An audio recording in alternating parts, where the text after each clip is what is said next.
Morning, grade 7s. I hope you've enjoyed the little sojourn into movie making and movie techniques. It's just a little introduction. Not really going to be examined on it, but it is just a fun and interesting thing. Yeah, I think you might do a bit of it in English. I'm not sure if you don't. You'll do it in high school as part of your English studies. I haven't forgotten about Luan and Lana and Omar, so we're going to carry on now with hoofstuk 13, 'n streepie val grys as. By the way, any of the chapters that you haven't done, try and get them done online over the weekend if you can. Otherwise, I do have enough marks for most of you. Most of you have finished most of the chapters. Some of you have scored extremely well on all the chapters, so your marks are going to reflect that. Right, so 'n streepie val grys as. Ek gaan probeer om hierdie een sonder my bril te lees, maar my bril is op my kop net ingeval. Die goeie nuus is dat die dorpie darm 2 eetplekke het, sover ons kan agterkom. Die slegte nuus is dat albei van hulle op 'n Sondagmiddag toe is. My maag grom. Ek voel of ek eeue laas geëet het. Gelukkig is die spa in die hoofstraat oop. Ons sou reg voor die deur stil en ek wag by Dolores terwyl ouma ingaan om iets te ete te kry. 'n Groepie kaalvoet kinders kom verby gedrentel en drom om die Land Rover saam toe hulle die skaap binne-in sien. Ek klim uit en neem hulle voor die Land Rover af met Dolores wat by die ruit uitloer. Die kinders lag en stamp speelerig aan mekaar terwyl ek foto's van hulle neem. "Vir wat lyk hy skaap so set?" vra die een van die kinders met 'n regte plattelandse aksent. Ek glimlag net en trek my skouers op. "Hey, jy sou ook gesê het gewys het as jy 'n skaap was," terg een van sy maats. My ouma kom met 2 winkelsakke uitgestap. Sy haal vir elkeen van die kinders 'n pakkie chips uit. Sy het hulle seker deur die winkel se venster gesien. Hulle hardloop lagend agter die Land Rover aan en waai toe ons wegry. Ek stuur 'n paar foto's vir Lana aan. Dolores en 'n paar bewonderaars op Kanawon. Ouma Alice ry stadig deur die dorp se stil strate. Sy wys my die skool waar sy skool gegaan het. Die huis waar sy groot geword het, die gebou waar haar pa gewerk het. Ek probeer my bes om te lyk of ek belangstel. Maar eintlik is ek meer geïnteresseerd in die kos wat sy gekoop het. Die meeste van die geboue lyk buitendien oud en verwaarloos, asof iemand jare gelede al moed opgegee het om dit te verf en netjies te hou. "Hier is die skougronde," sê sy toe ons by 'n hek inry. Haar stem klink effens hartseer. "Ons het altyd hier atletiek gehou en daardie was die skool se rugbyveld," beduie sy. Die enigste teken dat iemand ooit hier rugby gespeel het, is die afgeskilferde rugbypaler weerskante van die stowwerige veld. Hier en daar groei 'n paar bossies op die rugbyveld, maar daar is geen teken van gras nie. Die paviljoen lyk nie meer baie stewig nie. Ons ry agter die paviljoen verby. Hier is iets wat lyk soos 'n ring waar mense perd gery het, en 'n ry stalle sonder deure. Ons ry verby die stalle tot by 'n groot sementdam. Die kante van die dam is gebars en 'n deel van die sementwal het omgeval. Ander kant die dam is 'n oop veld. Langs die dam staan 'n windpomp sonder 'n kop. My ouma sien nie hoe ek vraend na haar kyk nie. Sy staar na die windpomp met 'n hartseer glimlaggie wat aan haar mondhoeke pluk. "Kom ons eet iets," sê sy. "Dolores, jy wil seker ook 'n slag benerek, of hoe? Hier groei heel wat bossies." Ek maak die Land Rover se agterkant oop en Dolores spring ewe gehoorsaam uit. Sy snyf die lug, kyk rond en los 'n hele string misbolletjies. Dan begin sy rustig aan die bossies eet. By. Ouma sit die spaarsak op die Land Rover se enginekap neer en begin dit uitpak. Middagete is hoenderreepies, aardappelslaai en 2 stukke kaaskoek. Mens kan nie kaaskoek drink nie, so dis 'n stuk nie 'n sluk nie. Ek gaan sit met my bene uitgestrek in die son op 'n stuk sement van die damwal. Ouma sit op die trappie langs die Land Rover se deur. Ons eet in stilte.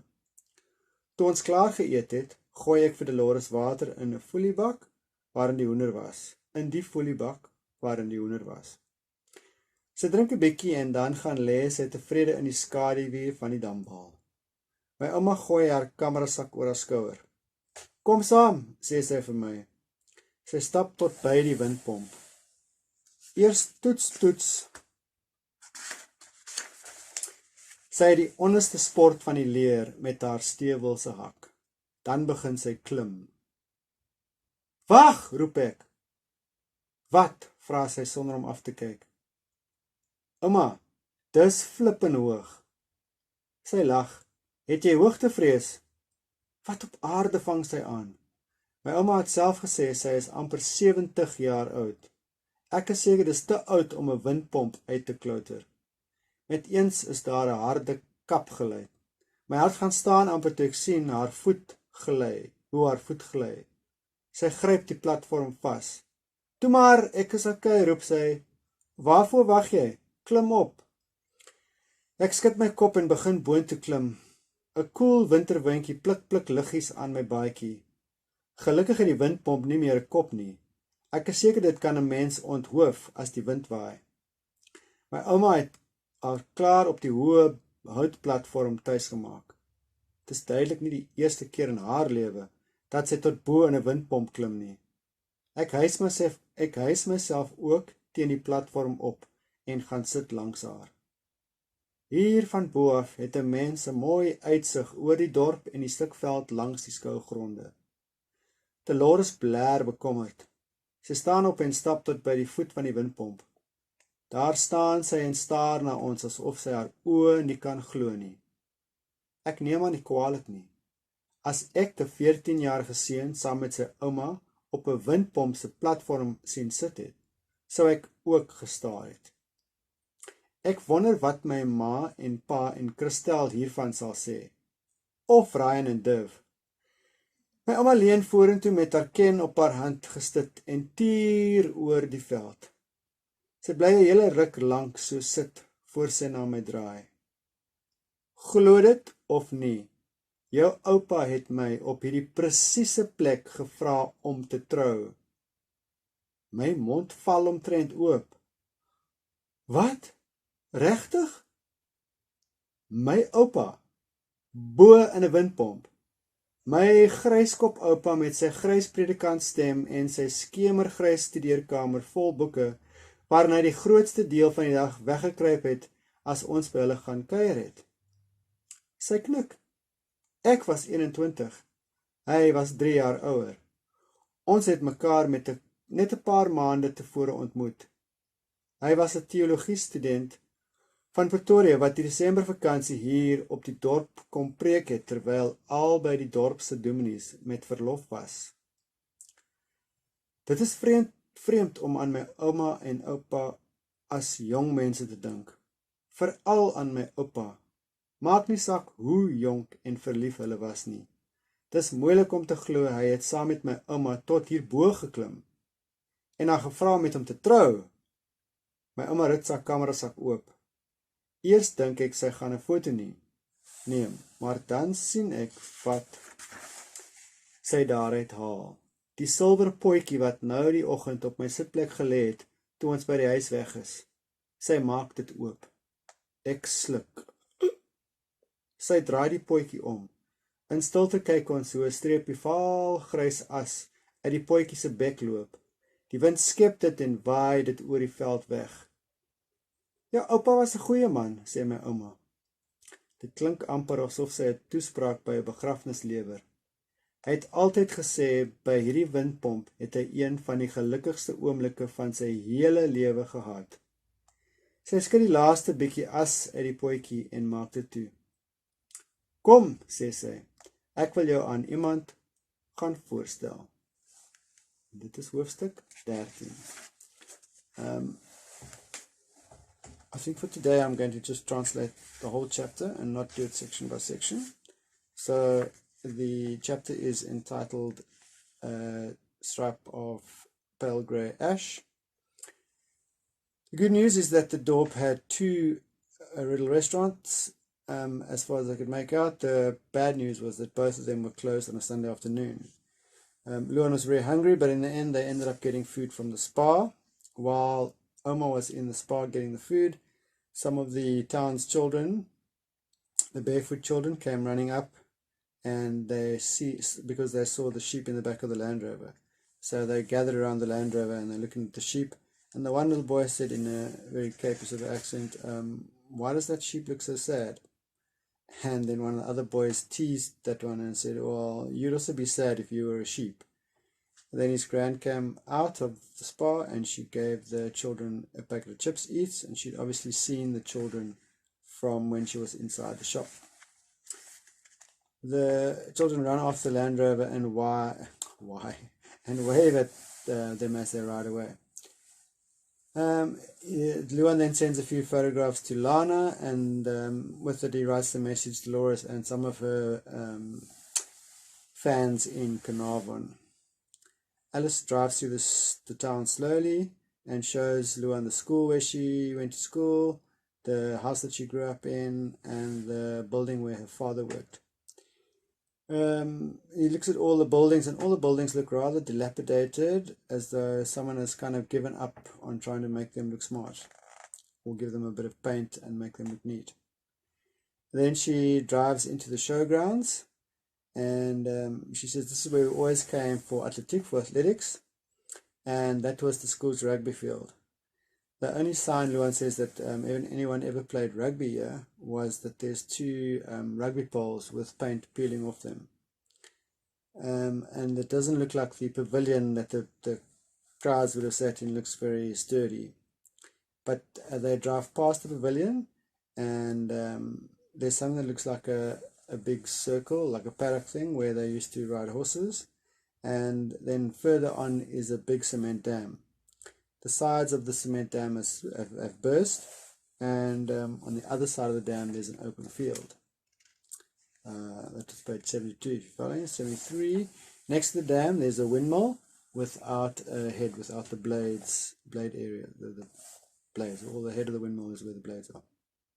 Okay. His gran notices how he looks at her very questioningly. But she stares at the windmill as though, and it's like she's got this like sad smile on her face and pulling at her corners of her mouth. But she says, "Come, let's eat something. Dolores probably love to stretch your legs." So Luan opens the back of the Land Rover, and Dolores jumps out and goes and lets off immediately a couple of dung heaps all over the place, or dung balls. And then she goes and eats on some of the grazes on some of the little bushes. Gran puts the spa packet on the Land Rover's hood, and she starts to pack things out. For lunch they've got chicken pieces, they've got a potato salad and 2 pieces of cheesecake. Luan goes and stretches his legs out as he sits on the side of the cement dam wall, and Oma sits on the little step of the Land Rover, and they eat in silence. When they'd finished eating, he threw Dolores. He threw the water in the tin container. He poured water in the tin container that the chicken was in. She drank a bit, and then she went to go lie happily in the shadow of the dam wall. His gran then took out her camera bag, which she had over her shoulder. "Come with me," she said to Luan.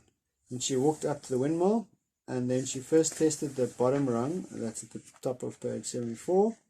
The honest sport is the bottom rung of the ladder with her boot, and then she started to climb. "Wait," shouted Luan. "What?" she asked without looking down.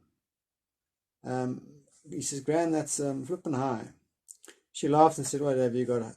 Are you afraid of heights?" Hoogtevrees. Luan was like, what on earth is she doing? But, and she herself said she's almost 70, and she's probably too old to be climbing up windmills.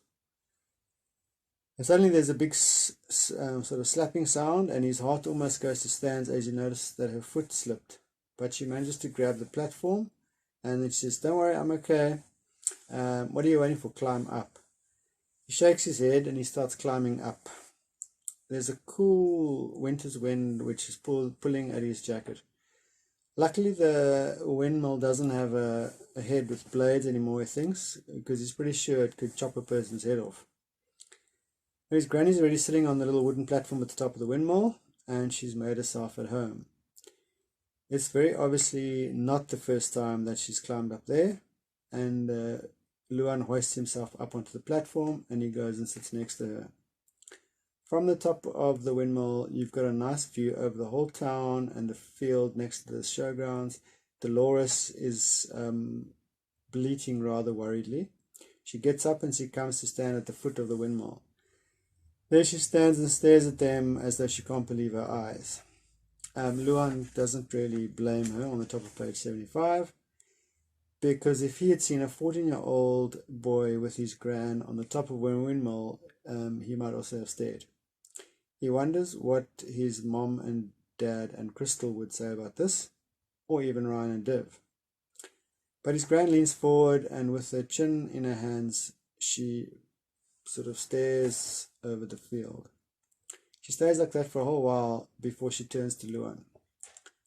Believe it or not, your grandfather proposed to me on this very spot, she says.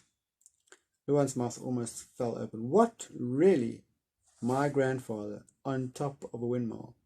My grey-haired grandfather with his grey minister's voice and his dusky grey student studies, with books in which the most part of the day he would go and hide away when Luan and his family came to visit them. But Gran nods and says, yeah, I was 21, he was 3 years older, and we'd only known each other for a few months. He was a theology student, that's a student of the Bible and church and religion, and he had come from Pretoria to Carnarvon for the December holidays, because both ministers of Carnarvon, both the dominees, had gone on leave. It's strange to think of my gran and grandfather as young people, especially my grandfather, says Luan. Doesn't matter how young and in love they were. It's difficult to believe that he climbed with my gran to the top of this windmill and asked her to marry him. But Oma just zips open her camera bag, and first Luan thinks she's going to take a photograph, but then he sees that she's taken out this silver little pot, which was on the front seat of the passenger seat of the Land Rover when he got in a couple of days ago when they left home. She opens it, and Luan swallows. She opens the little silver pot, and in silence they watch as this little stripe of grey ash is poured out of the mouth of the silver pot. And then the wind picks it up and blows it over the field. Her grandfather was a good man, says my gran. It looks almost as though she's trying to make a speech at a funeral. He always said that at this windmill, he had one of the happiest moments of his whole life. She shook out the last bit of ash out of the pot and closed it. Come, she says.